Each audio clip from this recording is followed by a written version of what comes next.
Olá, pessoal, sejam muito bem-vindos a mais um vídeo aqui do Clube FI em parceria com a Diarista Investidora.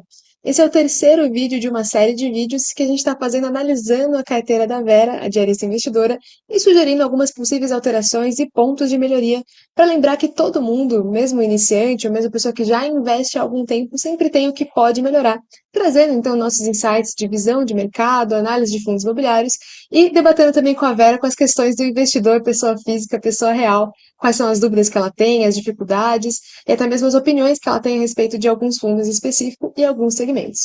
Então, para estar aqui comigo hoje, ninguém mais do que a diarista investidora e também o Danilo Barbosa, o diretor do Research do Clube FI. Então, vou trazer eles aqui para a gente começar. Boa tarde a todos que estão assistindo a gente. Boa tarde, Alana. Boa tarde ao Danilo. E mais uma vez, obrigada, gente, por mais um vídeo aqui, aceitando de bom grado a ajuda de vocês. Eu percebo que já tem uma melhora significativa na minha carteira. A taxa dela mais colorida, mais bonitinha. Mas ninguém melhor do que vocês para estar aí ajudando, dando uma força. Boa. Nossos dois primeiros vídeos a gente vai colocar até aqui na tela sobre o que foi falado, mas basicamente a gente fez o acesso na sua carteira, demos uma observada na distribuição, até quando ela estava um pouco mais concentrada, né, Vera? Aí você veio fazendo alguns ajustes, tomando algumas decisões e olhando também com base as recomendações e começou a mudar um pouco, inclusive, o resultado da sua carteira. Daqui a pouquinho a gente vai colocar ela aqui na tela para todo mundo ver a sua carteira e também palpitar aí nos comentários o que eles acham, né, da sua carteira. E em termos de resultado, pelo que eu vi, vem melhorando também. E acho que essa é a grande magia aí dos fundos imobiliários, nessa questão da renda recorrente todos os meses, que vem tornando a sua carteira positiva, apesar de que, se a gente considerar os resultados sem distribuições, ela está levemente em queda. Claro, nos últimos dias a gente observa aí uma queda relevante no índice, né? Teve uma valorização expressiva no ano passado e agora começou com essa abertura de curva. Os fundos imobiliários vêm mais lateralizado com tendência de queda, né? Tendo em vista essas altas das taxas da curva longa.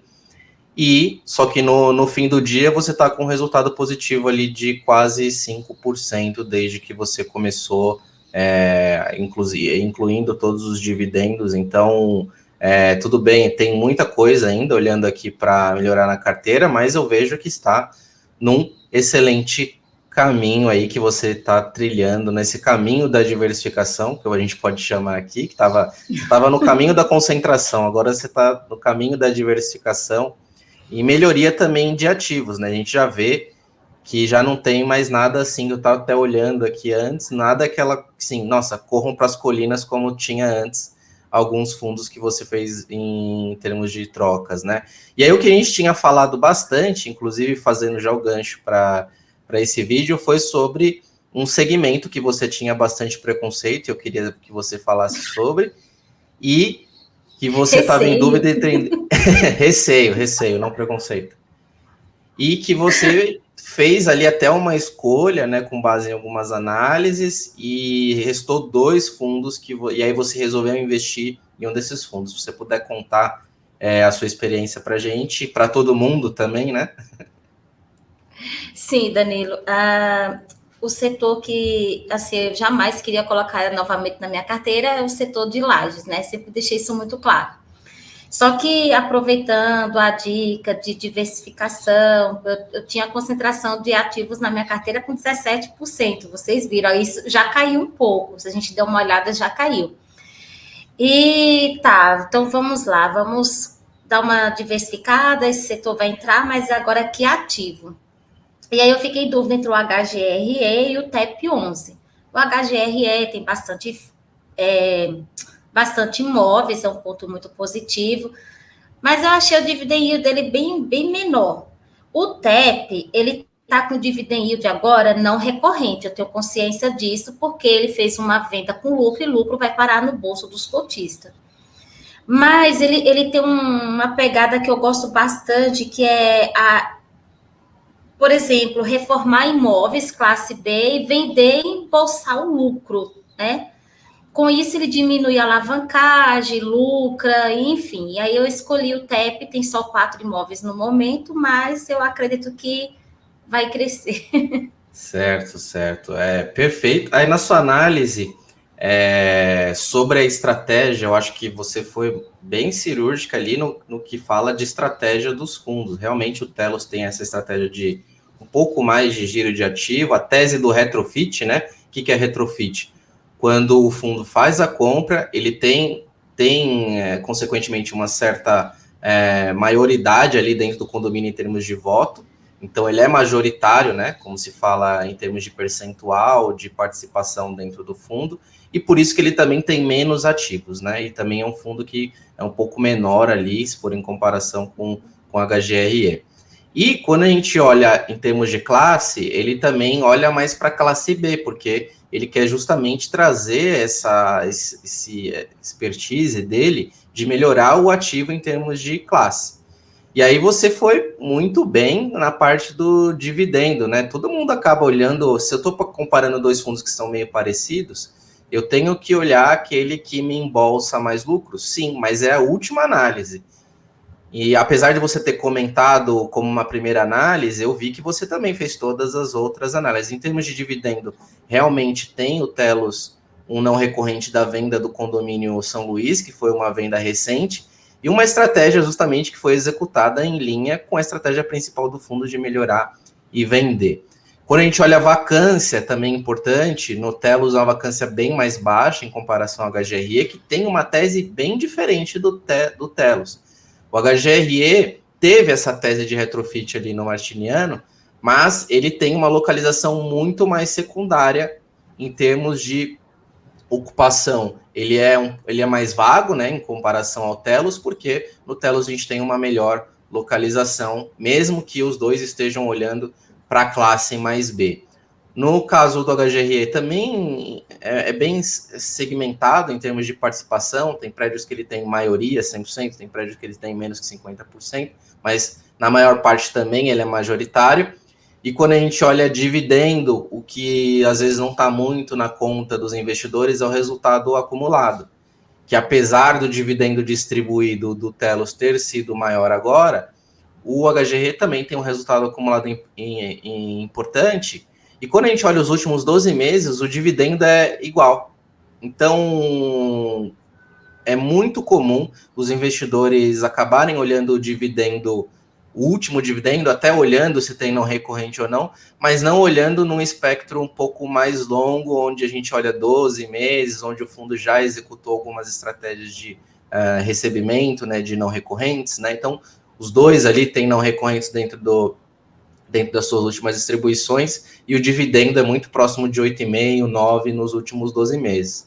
O que acho que afugenta muito os investidores por não pagar os 12%, 1% ao mês ali dos fundos de CRI, e é uma estratégia totalmente diferente, né, no fundo de papel. Mas eu acho importante olhar também essa questão que o fundo de tijolo ele possui essa questão da valorização patrimonial, quando frente ao fundo de CRI, o patrimonial deveria se manter flat, né?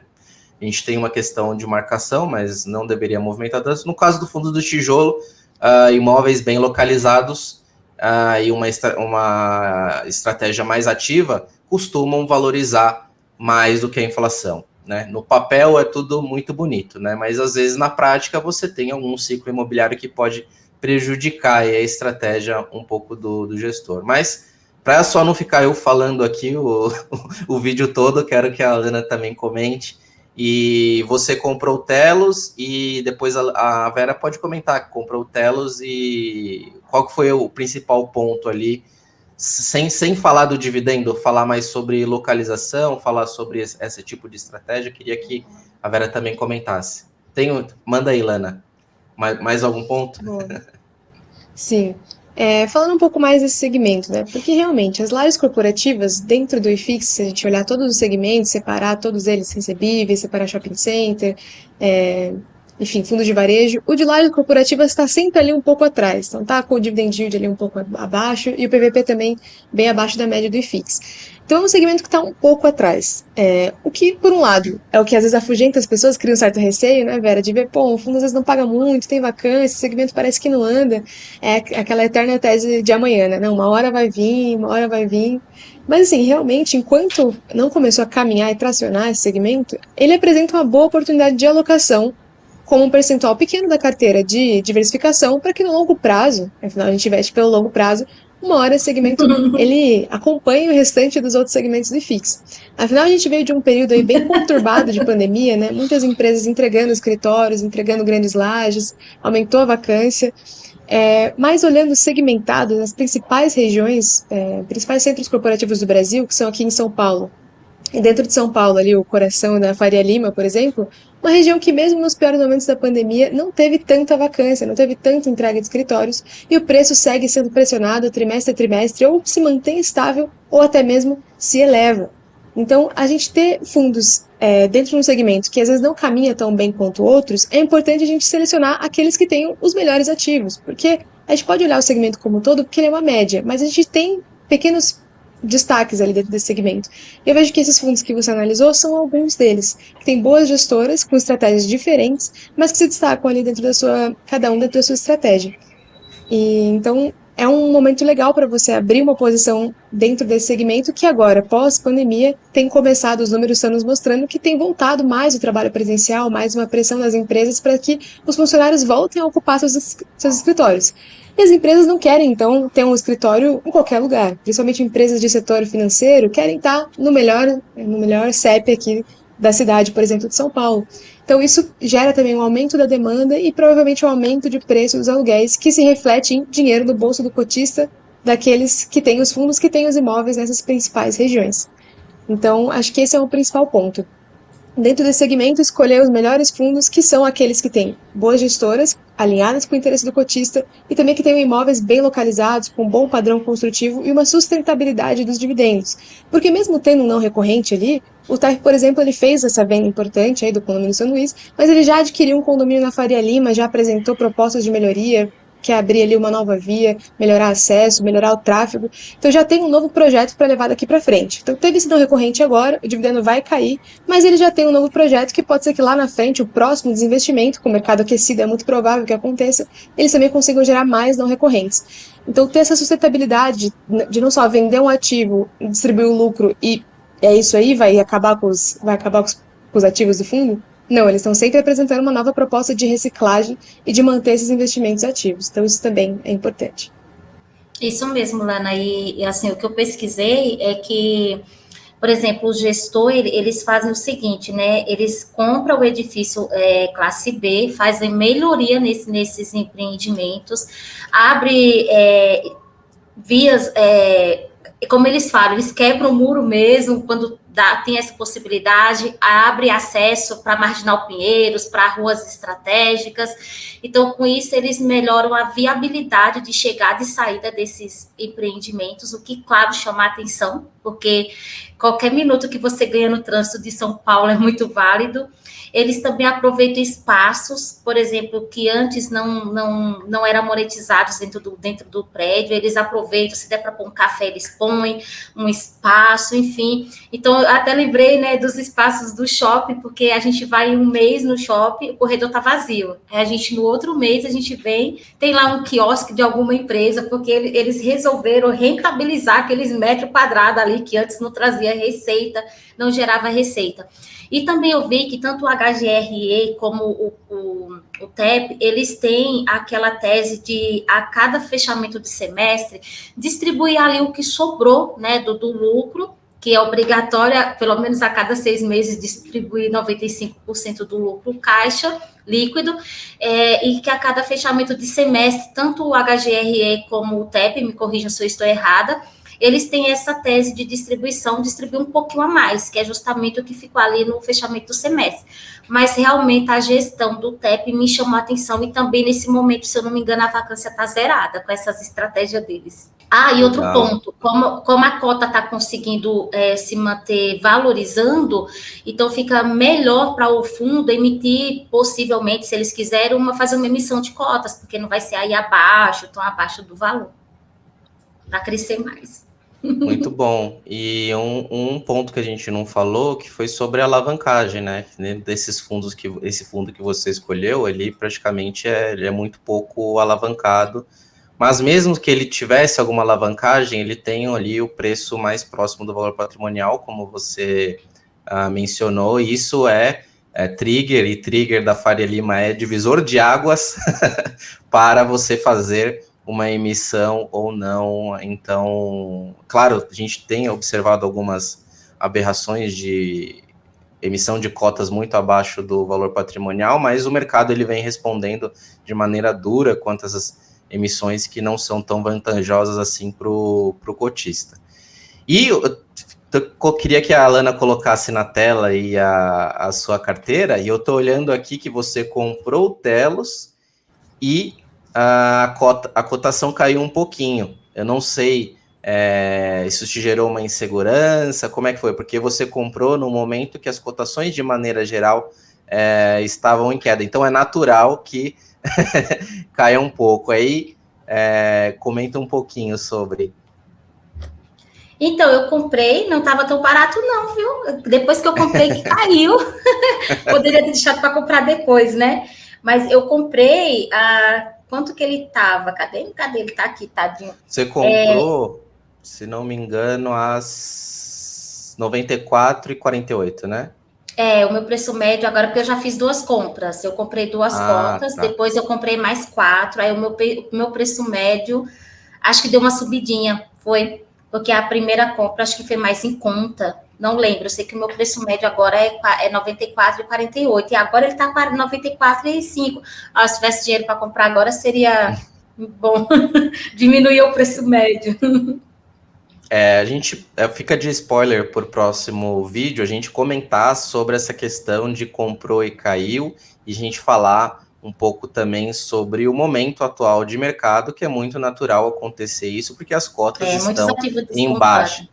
E aí fica aquela sensação, vou comprar depois, e aí acaba acontecendo o quê? Perdendo o time. Mas essa fica para o próximo vídeo, só dando um panorama final, se a Lana quiser dar um zoom também só um pouquinho maior aí na carteira da Vera, e a gente passar pelos ativos aqui. Então, você está aí com uns 36% de recebíveis, né? Então, esse percentual é um pouco maior do que tinha antes, se não me engano, você estava com muito mais tijolo, né? E híbridos também. A inclusão do Telos com 2% aí de participação dentro da sua carteira, inaugurando o segmento de lajes, né? Perdeu a questão do... E aí, só para deixar bem aqui, não é porque o segmento existe que você tem que pulverizar e investir nesse segmento.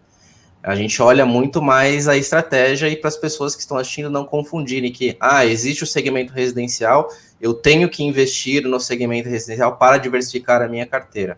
A gente tem 4 ou 5 principais segmentos que têm muito mais com um segmento mais desenvolvido em termos de participação no IFIX, em termos de relevância, e esses segmentos, na nossa visão, são prioritários para uma carteira iniciante. Então, você deixar de ter lajes, você deixar de ter galpões, deixar de ter recebíveis, deixar de ter shoppings, nesses principais segmentos onde você já tem um histórico de gestão ativa para você olhar. Então, não é porque o segmento existe que você tem que alocar. A gente só fez esse acesso na carteira da Vera porque ela realmente estava muito concentrada em poucos segmentos, e é uma carteira saudável, uma carteira que é muito mais resiliente às variações, né? Muito mais nesse momento que a gente está falando agora, são as carteiras diversificadas.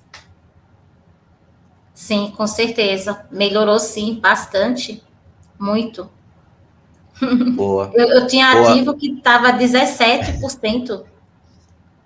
Certo, e agora o maior, acho que se não me engano, entre 15% e 16%, que ainda é a participação naqueles fundos que você deve ter iniciado a sua jornada aí no nos FIIs, e se bem que o fundo que tem mais participação é o GARI 11, que possui uma estratégia aí já diversificada dentro dele entre renda urbana e logístico. Então, esse até está um pouquinho perdoado você ter uma percentual um pouco maior, porque ele intrinsecamente possui aí duas estratégias distintas entre segmentos. Mas eu acho que a gente pode ficar por aqui hoje. E Ilana, o que você acha que a gente pode deixar para o próximo vídeo aí, para o pessoal deixar os comentários também, sugerir sugestões para a gente poder colocar dentro, né, desse espaço dentro da Vera, trazer dúvidas, que são, por mais que não, minha dúvida é muito boba, não, toda dúvida ela é muito pertinente para quem tanto já é experiente ou está começando. Maravilha, Danilo. Acho que uma que você já falou, que é muito importante, é realmente saber o que fazer depois que o fundo cai. Afinal, ela está falando um pouco aqui do TEP que entrou na carteira da Vera. O fundo está aí quase no patrimonial, já vem há algum tempo subindo. Provavelmente em breve vai ter uma nova emissão. E ele está com esse dividendo mais alto, não recorrente. Nem todo investidor, a gente sabe, é que nem a Vera que acompanha o relatório gerencial, acompanha a estratégia do fundo e sabe que na metade do ano vai diminuir o rendimento e vai passar a pagar menos. A hora que esse dividend yield tá vindo R$1 vier 65 centavos no mês seguinte, pode apostar que essa cotação provavelmente vai cair, a gente vendendo, achando que o fundo tá indo mal, enfim. E essa cotação provavelmente vai cair. É um fundo que está na carteira da Vera, a gente já consegue visualizar esse movimento. E aí, nessa hora ela compra mais no fundo, ela espera, ela vende, o que ela faz? Então a gente pode abordar isso porque é natural dos movimentos de mercado, que são também oportunidades para o investidor. Perfeito. O segundo ponto aqui, que o pessoal já perguntou, mas acho que hoje não vai dar tempo, é falar sobre o famoso, o tão questionado VIUR 11. O que fazer com esse fundo na carteira? Então, beleza. Então, vamos deixar esses dois temas principais para o próximo vídeo. E também, se aparecer nos comentários novos temas, a gente vai encaixando e respondendo todo mundo. Quer falar mais aí, Vera? Não, vamos deixar para o próximo vídeo. Tá bom, que eu ia falar algo aqui, mas eu quero deixar para o próximo vídeo. É uma estratégia aqui que eu já tinha pensado de fazer. Então vamos deixar todo mundo curioso e nos vemos aí nas próximas semanas. Bom, pessoal, e só para lembrar, aqui essa plataforma onde a Vera cadastrou seus fundos imobiliários e está acompanhando a carteira dela, a rentabilidade, é dentro do Clube FI, que é uma plataforma que você pode usar gratuitamente para cadastrar a sua carteira, colocando seus preços de compra, você tem ali automaticamente quantos fundos renderam, quanto você ganhou até hoje, tanto em dividend yield quanto na própria rentabilidade da carteira. Aqui vem tudo resumido para você. E para quem quiser também ter recomendação de investimentos, acompanhar mais alguns vídeos em análise de vídeos dentro do Clube FI, a Vera tem um cupom para quem quer assinar o Clube FI com mais desconto. Isso aí, pessoal. Para você que deseja ter uma carteira onde você possa estar acompanhando o seu preço médio, a evolução, né? Tem ali como que eu posso dizer? Me ajuda aí, Danilo, que fugiu da mente, mas uma comparação, né? Frente ao IFIX também, da sua carteira, frente ao IFIX.